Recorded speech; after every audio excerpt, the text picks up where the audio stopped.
ನಮಸ್ಕಾರ ಸ್ನೇಹಿತರೆ. ಕರ್ನಾಟಕದಲ್ಲಿ ಸರ್ಕಾರಿ ಉದ್ಯೋಗಕ್ಕಾಗಿ ಕಾಯುತ್ತಿರುವ ಅಭ್ಯರ್ಥಿಗಳಿಗೆ ಒಂದು ಭರ್ಜರಿ ಗುಡ್ ನ್ಯೂಸ್.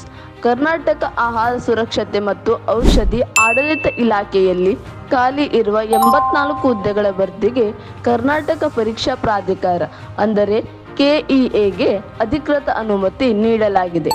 ಹಾಗಾದರೆ ಯಾವ ಹುದ್ದೆಗಳಿಗೆ ನೇಮಕಾತಿ ನಡೆಯಲಿದೆ, ಯಾರು ಅರ್ಜಿ ಸಲ್ಲಿಸಬಹುದು, ಅಧಿಸೂಚನೆ ಯಾವಾಗ ಬಿಡುಗಡೆಯಾಗಬಹುದು ಮತ್ತು ಈ ಅವಕಾಶವನ್ನು ನೀವು ಹೇಗೆ ಬಳಸಿಕೊಳ್ಳಬೇಕು, ಈ ಎಲ್ಲ ಮಾಹಿತಿಯನ್ನು ಇಂದಿನ ವಿಡಿಯೋದಲ್ಲಿ ಸಂಪೂರ್ಣವಾಗಿ ತಿಳಿದುಕೊಳ್ಳೋಣ.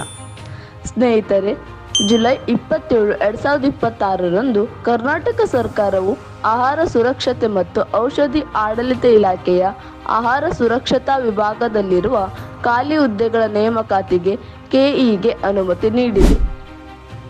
ಒಟ್ಟು 84 ಹುದ್ದೆಗಳು ಭರ್ತಿಯಾಗಲಿದ್ದು, ಅವುಗಳಲ್ಲಿ ಪ್ರಮುಖ ಹುದ್ದೆಗಳು ಇವು: ಕಿರಿಯ ಆಹಾರ ವಿಶ್ಲೇಷಕರು ಅಂದರೆ ಜೂನಿಯರ್ ಫುಡ್ ಅನಲಿಸ್ಟ್, ಆಹಾರ ಸುರಕ್ಷಾಧಿಕಾರಿಗಳು, ಫುಡ್ ಸೇಫ್ಟಿ ಆಫೀಸರ್ ಹಾಗೂ ಅಂಕ್ಯಾಧಿಕಾರಿಗಳು. ಇನ್ನು ವೃಂದವಾರು ಹುದ್ದೆಗಳ ವಿವರವನ್ನು ನೋಡೋಣ. ಉಳಿಕೆ ಮೂಲ ವೃಂದ 60 ಹುದ್ದೆಗಳು, ಕಲ್ಯಾಣ ಕರ್ನಾಟಕ ವೃಂದ 24 ಹುದ್ದೆಗಳು. ಅಂದರೆ ಕರ್ನಾಟಕದ ವಿವಿಧ ಭಾಗಗಳ ಅಭ್ಯರ್ಥಿಗಳಿಗೆ ಈ ನೇಮಕಾತಿಯಲ್ಲಿ ಅವಕಾಶ ದೊರೆಯಲಿದೆ. ಈ ನೇಮಕಾತಿಗೆ ಮಹಿಳೆಯರು ಮತ್ತು ಪುರುಷರಿಬ್ಬರೂ ಅರ್ಜಿ ಸಲ್ಲಿಸಬಹುದು.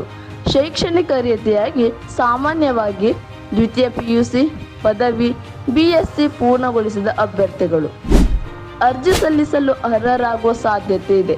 ಆದರೆ ಅಂತಿಮ ಶೈಕ್ಷಣಿಕ ಅರ್ಹತೆ ಮತ್ತು ವಯೋಮಿತಿ ಅಧಿಕೃತ ಅಧಿಸೂಚನೆಯಲ್ಲಿ ಮಾತ್ರ ಸ್ಪಷ್ಟವಾಗಲಿದೆ. ಆದ್ದರಿಂದ ಅಭ್ಯರ್ಥಿಗಳು ಈಗಿನಿಂದಲೇ ತಮ್ಮ ದಾಖಲೆಗಳನ್ನು ಸಿದ್ಧಪಡಿಸಿಕೊಳ್ಳುವುದು ಉತ್ತಮ. ಪ್ರಸ್ತುತ ಕೆಇಗೆ ಅನುಮತಿ ನೀಡಲಾಗಿದೆ. ಮೂಲಗಳ ಪ್ರಕಾರ ಆಗಸ್ಟ್ 2026ರಲ್ಲಿ ಅಧಿಕೃತ ನೇಮಕಾತಿ ಅಧಿಸೂಚನೆ ಬಿಡುಗಡೆಯಾಗುವ ಸಾಧ್ಯತೆ ಕೂಡ ಹೆಚ್ಚಿದೆ. ಒಮ್ಮೆ ಅಧಿಸೂಚನೆ ಪ್ರಕಟವಾದ ನಂತರ ಆನ್ಲೈನ್ ಅರ್ಜಿ ಆರಂಭದ ದಿನಾಂಕ, ಕೊನೆಯ ದಿನಾಂಕ, ಪರೀಕ್ಷಾ ದಿನಾಂಕ, ಸಿಲೆಬಸ್ ಮತ್ತು ಆಯ್ಕೆ ಪ್ರಕ್ರಿಯೆ ಇವೆಲ್ಲವೂ ಪ್ರಕಟವಾಗಲಿವೆ. ಸ್ನೇಹಿತರೆ, ಆಹಾರ ಇಲಾಖೆಯಲ್ಲಿ ಉದ್ಯೋಗ ಪಡೆಯಬೇಕೆಂದು ಕನಸು ಕಾಣುತ್ತಿರುವವರಿಗೆ ಇದೊಂದು ಉತ್ತಮ ಅವಕಾಶವಾಗಿದೆ. ಹೀಗಾಗಿ ಇಂದಿನಿಂದಲೇ ಸಾಮಾನ್ಯ ಜ್ಞಾನ ಓದುವುದನ್ನು ಆರಂಭಿಸಿ, ಕೆಇ ಹಿಂದಿನ ಪ್ರಶ್ನೆ ಪತ್ರಿಕೆಗಳನ್ನು ಅಭ್ಯಾಸ ಮಾಡಿ, ಅಗತ್ಯ ದಾಖಲೆಗಳನ್ನು ಸಿದ್ಧವಾಗಿಟ್ಟುಕೊಳ್ಳಿ, ಅಧಿಕೃತ ಅಧಿಸೂಚನೆಗಾಗಿ ಕಾಯಿರಿ. ನೇಮಕಾತಿ ಪ್ರಕಟವಾದ ತಕ್ಷಣ ನಿಮಗೆ ಅಪ್ಡೇಟ್ ಸಿಗುವಂತೆ ನಮ್ಮ ಚಾನೆಲ್ ಅನ್ನು ಸಬ್ಸ್ಕ್ರೈಬ್ ಮಾಡಿಕೊಳ್ಳಿ. ಹಾಗಾದರೆ ಸ್ನೇಹಿತರೆ, ಕರ್ನಾಟಕ ಆಹಾರ ಇಲಾಖೆಯಲ್ಲಿ 84 ಹುದ್ದೆಗಳ ನೇಮಕಾತಿಗೆ ಗ್ರೀನ್ ಸಿಗ್ನಲ್ ಸಿಕ್ಕಿದ್ದು, ಆಗಸ್ಟ್ ತಿಂಗಳಿನಲ್ಲಿ ಅಧಿಕೃತ ಅಧಿಸೂಚನೆ ಬರುವ ಸಾಧ್ಯತೆ ಕೂಡ ಇದೆ.